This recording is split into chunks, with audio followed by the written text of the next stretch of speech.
amazing. Oh, thank you very much. Thank you.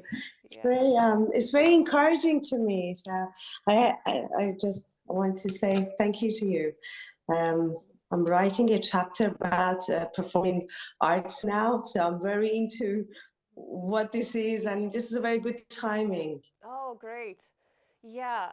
So I don't know, there's the people on the other side of the screen have to tell me we're good? Okay, great. So, um, well, I'll just basically what I'll do is just sort of briefly introduce the Global Outreach Office, and then Mhm. I have your bio. I shortened it a little bit, so I'll just give the bio, and then we'll jump straight into the questions. Sound good? Fabulous. Yes. Great. So, yes, we'll just go ahead and get started. So, welcome to another talk by the SOCA Global Outreach Office. I'm Jillian Rhodes, the Global Outreach Coordinator. And what we do is bring and connect SOCA with the rest of the world, artists, institutions.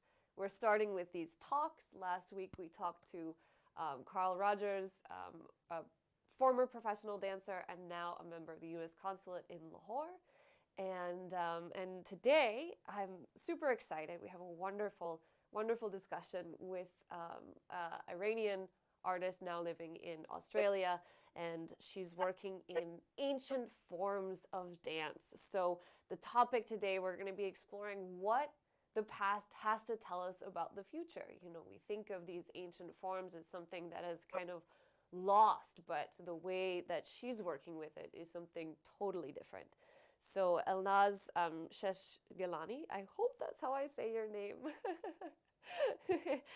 She's a Persian Australian storyteller, or a Naghal, an academic, a theater maker, puppeteer, and dancer.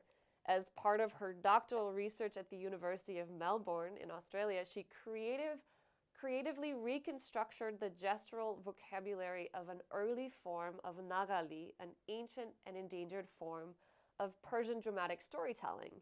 So, as a practitioner of this style, she applies it to a wide range of storytelling creations in theater, puppetry, dance, and has run workshops in Armenia, Malaysia, Greece, and Australia. And she also has her own small theater studio in Melbourne. So, welcome, Elnaz. Thank you so much for being here.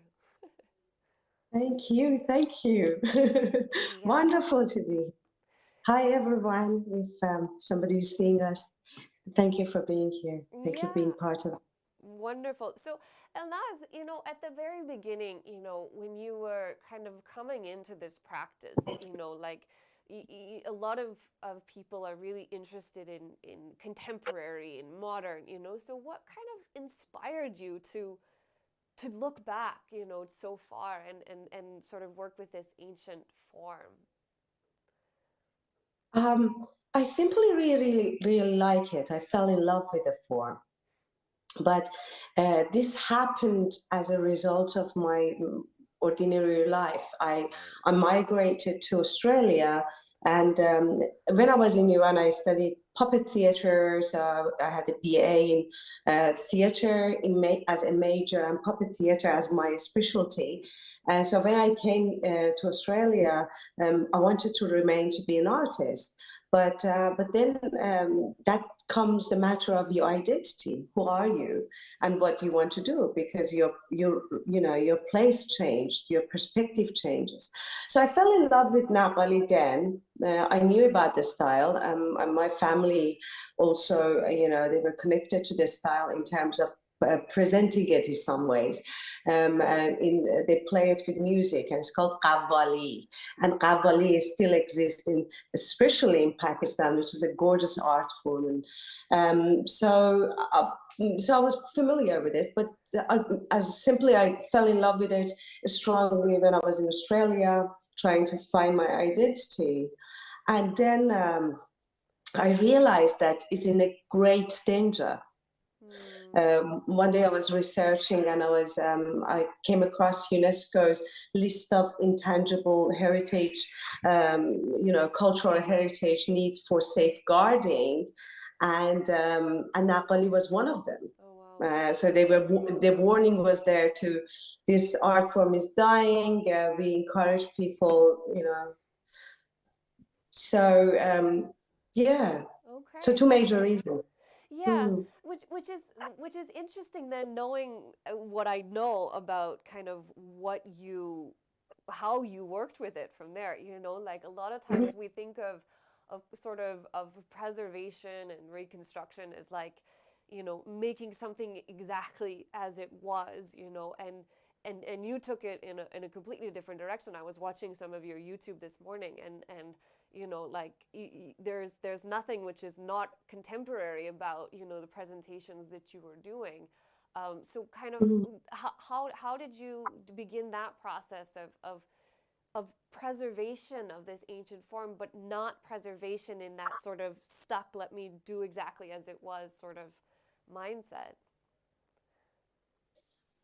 I just first of all, I don't think that we can copy anything. We don't have exact, it's Right. impossible. So that is out of the frame for me. But what it is that in terms of reconstructing Naghali, I had to be creative. I had to be creative, and also because I had such belief in Naghali, and um, and I knew how powerful it is. So I just focused on somehow on practicality, and I asked myself, okay, what is in storytelling? And storytelling is not old or new. Storytelling, everyday life. Right. Storytelling, we get together with our friends to tell stories, Yeah. So but in terms of course, the aesthetic of the form, the beauty of it, the language of it is a language. So I thought, I saw it, and I really let this art form grow into me as a language, and I wanted to talk to it into that. I wanted to communicate into that, and I found my own ways. I realized that I have to create methods, principles, that is out of me. As a practitioner, I knew, as people that they know art form, they know it, but it's never been documented. Nobody really sit down to make it like. So I realized I have to do that. That was a labor. I did that through my PhD. Yeah. Yeah. So I found framework, and then I'm just keep adding to it, Right. and obviously is alive Yeah. as yeah. I've seen in a lot of the videos that I saw, you were using a lot of different elements, so there was like the video projections, and then there were like the props and the masks, and so there's all these other things that are kind of also, you have the form itself, but then you have all these sort of, I guess you could say, modern ways of storytelling, so when you're kind of designing these productions, how are you blending that sort of the form as it is, but also these different ways of storytelling? Lots of things that I do in my design is, again, recreational. I have a tendency to bring the old back. We had mask for a while, it's gone. We had dance, it's gone now. So all that, what we have nowadays is still there for us to refer to is illustrations. We have illustrations of Persian culture is there, and so that inspired me a lot. But and then, as I said, I'm a puppeteer. I'm a very practical, technical person in terms of bringing the structures out, make things to stand up, to I know how to create an environment or installation out of those. So I'm just reactivating what is really there, and it's huge. I just look at it and I say it's enormous. So I just keep referring to my culture, and I find things. But of course, I'm a contemporary artist. I have a knowledge. I went to university. I went to very, very good universities. I went to 3 major universities that they all were. So got a good knowledge about how to work with things, but the vision really, I want to just focus on that. The vision is really not coming through me, it's coming through my culture, right? Yeah. But somehow I'm a medium for this. Right. Um, Yeah. So basically, as the Naghal, as the storyteller, you're bringing not just, the story, but the environment that comes with the story in some ways. Absolutely, yes. Yeah. Such a good way to put it. Yeah, yeah, just you just said it in a nicer way. Thank you. Yes. Yeah, so that in order to kind of tell the story, you have to, in some ways, create that atmosphere, which allows people to respond to it. Yeah, Mhm. I think it's interesting. There's this kind of stereotype, right? That these ancient forms are somehow, they're boring, they're classical. Like here it's, um, katak is not necessarily something a young dancer is interested in. They might be more interested in Bollywood or some of the these young hip hop styles. But you know Mhm. nonetheless, like your work kind of proves that these ancient forms have relevance absolutely in the modern day and also for the future. So maybe you can talk a little bit about that. What do we gain from for not just in remembering the culture, but in where we go into the future through Mhm. these forms. I believe in recreation. We keep recreating things that we somehow understand, right? Right. Yeah. Somehow. So in this recreation, we are there with it. Right. So yeah, so it just I think that going back to the first gene, to this core of things is very important because we remember things and nobody can stop us to somehow we understand it in the contemporary time. We have no other choice, but we don't need to get worried about that. If the language talks, if you're working with it, if you find a relevance to it first for yourself, there that would be, it's just like and I think that we need to acknowledge that everything that we do is just a repetition in some ways. Right. Yeah. We are not but some people, they have better taste, to put lots of good but and also we are collective. Look at you, you're American, you're living in Pakistan, I'm Iranian, I'm in Australia. We completely cultures, they went into each other's. So you are a dancer that now you make work in Pakistan. Inevitably, you have some of that language of culture with you. Yeah. And the same with me, and the same with the old art forms. As long as they're juvenile, they grab attention, and so I don't believe in repeat. I'm not. I believe in creativity.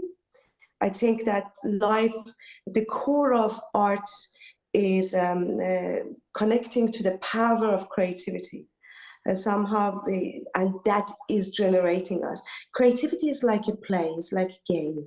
It comes in children beautifully. So as long as we remain to be playful, that thing is new. Right. Uh, Yeah.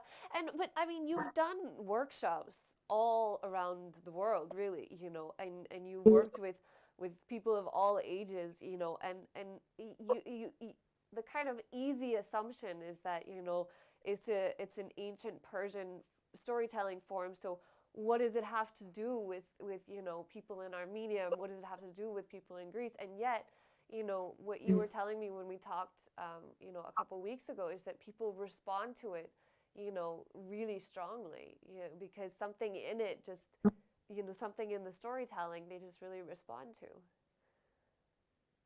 True. I mean, I realize that for understanding ourselves, we need to tell the story of self to ourselves, right? And how I looked into Naghali was somehow to give it triggers, ways to tell the stories. And everyone has a story. And as soon as they realize that there are ways that they can communicate to that and tell their stories, they get excited about it. So in my workshops, I try to ask people to tell their stories through these triggers, that they are ancient, but it's their stories. But the form, for the prayers, for love, for sadness, we had forms, we had, suggestions, but their stories contain all those feelings. And so they would just pick it. So they're doing some kind of collage with movement. But the story was theirs. Yeah, no, I think that's a really good distinction, and actually, I know this story, but for the live stream, for your PhD, you were working with a story that really most of us know, the Romeo and Juliet story. That's right. Yeah, Yes.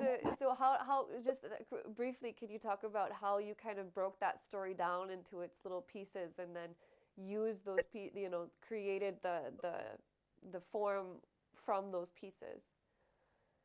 Mm.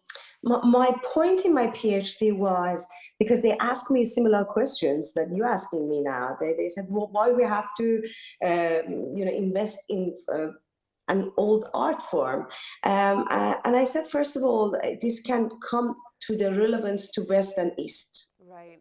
That was first, and I said it's a conjunction. I can create that.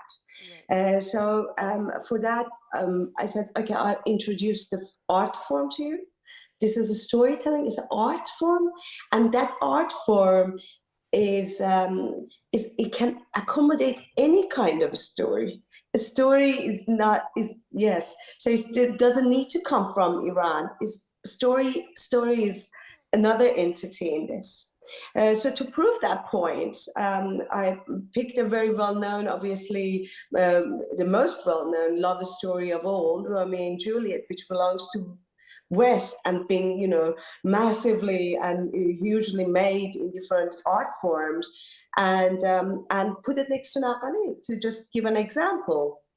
And then I found illustrations in Book of Kings, Shahnameh, in Iran, and lots of the stories, they were similar. So I found similar gestures, postures, and I just picked those and I put it together, and I again and again made it. Eventually, I acted it as a performance, as a theater piece, and it's work. I analyzed it, I used it, and yeah. So the choreography came from illustrations, Persian illustrations, Persian art forms, stylized form of dance and theater and storytelling, next to very collective of words and characters in Shakespeare. So I kept the acts, but in acts I just chose the ones that they really standing up.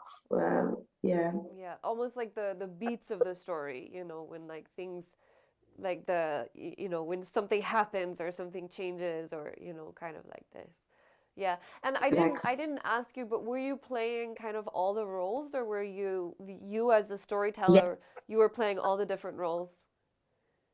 Naghali was a story performing art, a Uh-huh. solo storytelling. So what it does, that's exactly part of the skill that a Naghal must have, that in front of the audience, they say, the very skilled Naghal in front of the audience, it becomes different character in such way that amaze the audience. And that's the consciousness that you need to reactivate in you. And the consciousness comes, you become someone else, you turn the consciousness off, go to another one. And how you do it and how smooth you do it, these are all part of the skill. Interesting, interesting. And Yeah. so your main, I guess your main source for the form was these illustrations, right? For my PhD, yes. Okay. And then later on, I did another, I'm creating methods, principles. Yeah. So Right. the principle for my PhD was NGV, Naghali's gestural vocabulary. Right. Okay. But then for SEED, for UNESCO, I created Naghali storytelling, Persian dance storytelling, and for that I use Persian poetry to write the Right. notation of dance Right. Yeah. and Yeah. Yeah. archetype. Yeah. So you were creating an actual notation that can be used to understand the existing forms, but to also create new things or not. Like, so the notation it's used for the existing sort of postures, or it can be used to create new postures as well. The idea, so it was new, but the idea was that I use Persian poetry and calligraphy, Persian calligraphy, how we write words, Right. to Yes. get inspired to write words with body, in a language of body, and into choreography. So I put the choreography in meaning of the words, which is archetypal, Persian archetypal meanings, next to the intentions of the actions, and I created the notation of dance. Right. Yeah. Um, Yeah.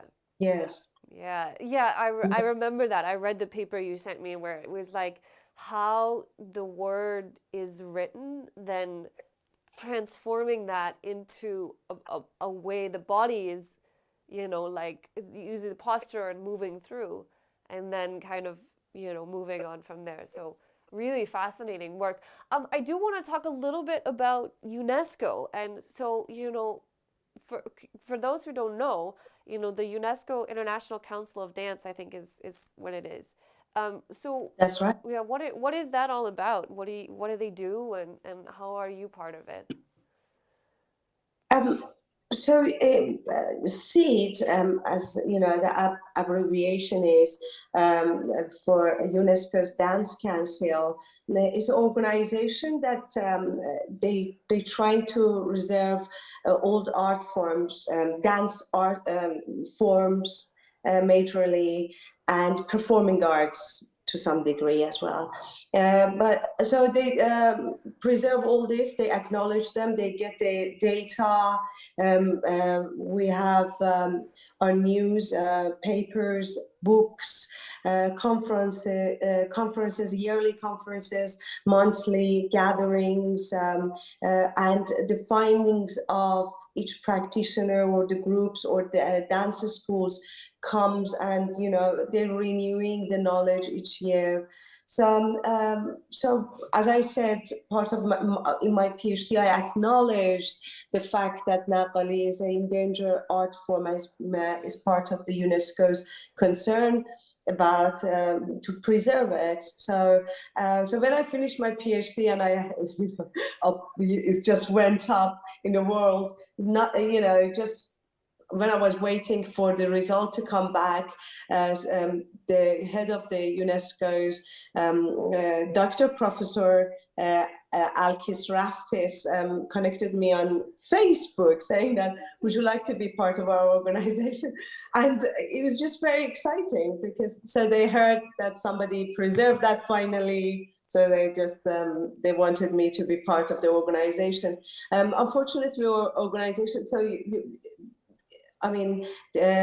art is very, unfortunately, poor everywhere. It's not like we have to support ourselves, but it's such an amazing platform SEED provides for people to meet and also to preserve the knowledge.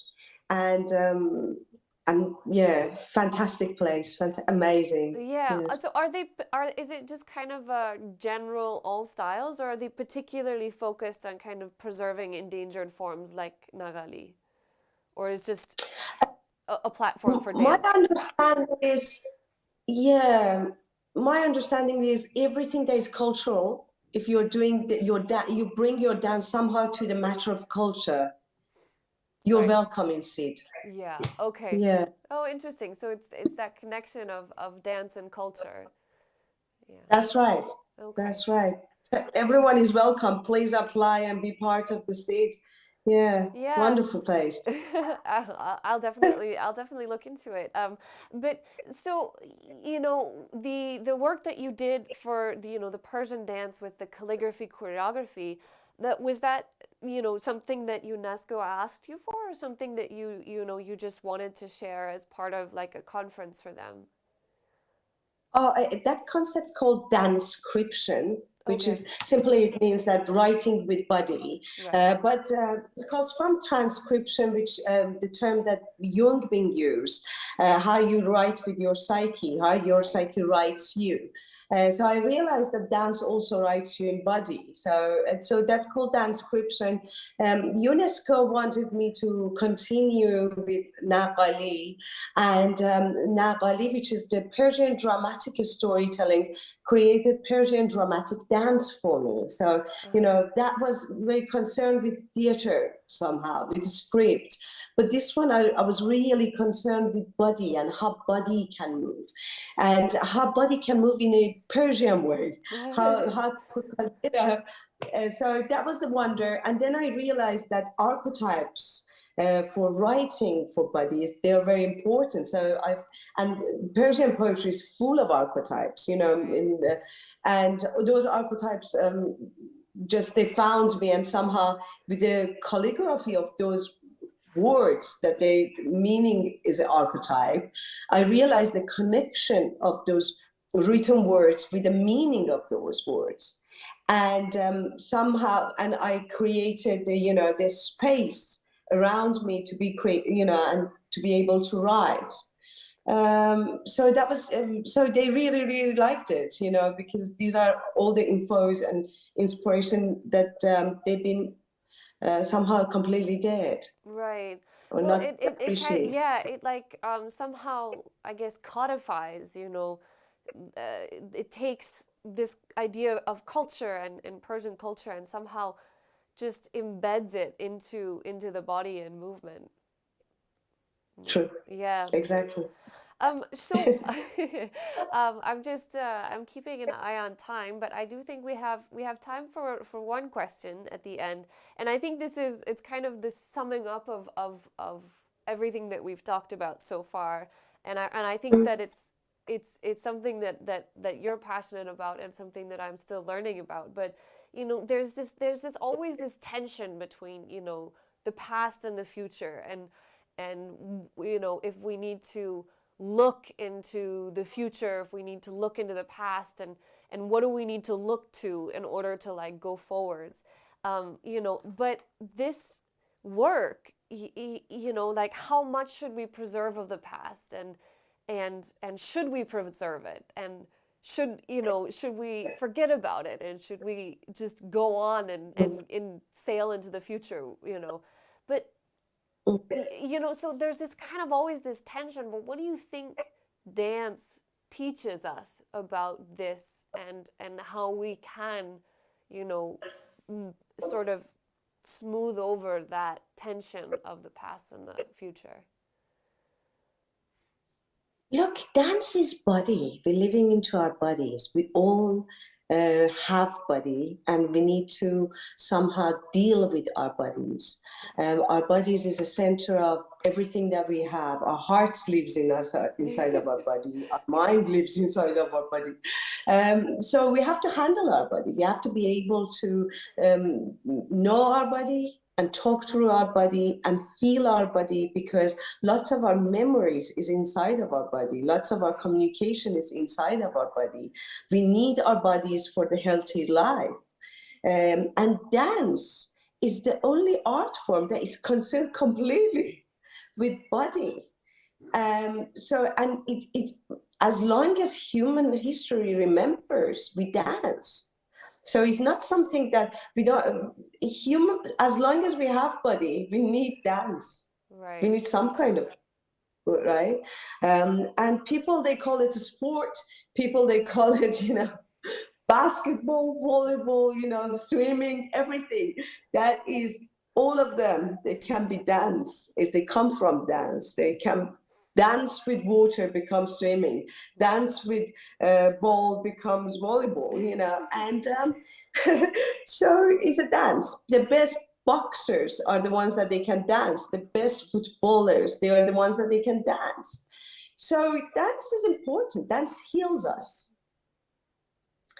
And dance let us deal with our bodies. Dance make us lighter. Right. Dance make us lighter, and we all need that. So in future, now we need to create less tension. In the future also we need that even more. Right. Even more.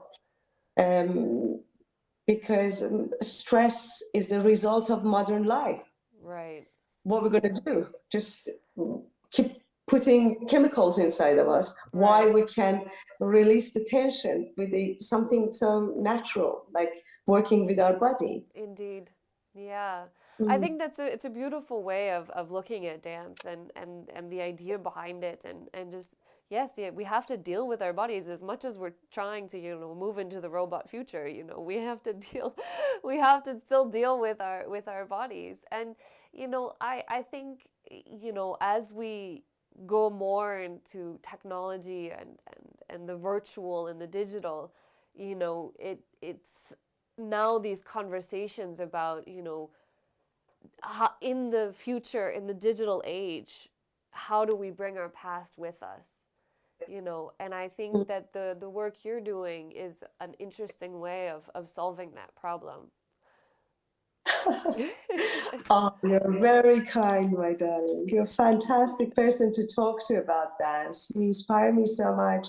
Last time that we talked, I wrote a very nice article, and I'm very, you know, you're inspiring me. Oh, Thank you. thank you, thank you. Yeah, so we'll wrap up this live stream for now. It's a pleasure to have you, a pleasure to talk to you as always. You and I'm sure, will be continuing our conversations as you know. Love to. I'm still interested in learning these postures and forms and adapting it to my own stories. Fabulous. Perhaps we can have a, you know, workshop together. Yes, That would be great. that would be wonderful. Yeah. Yeah, but Look forward to that. me too, me too. So thank you so much for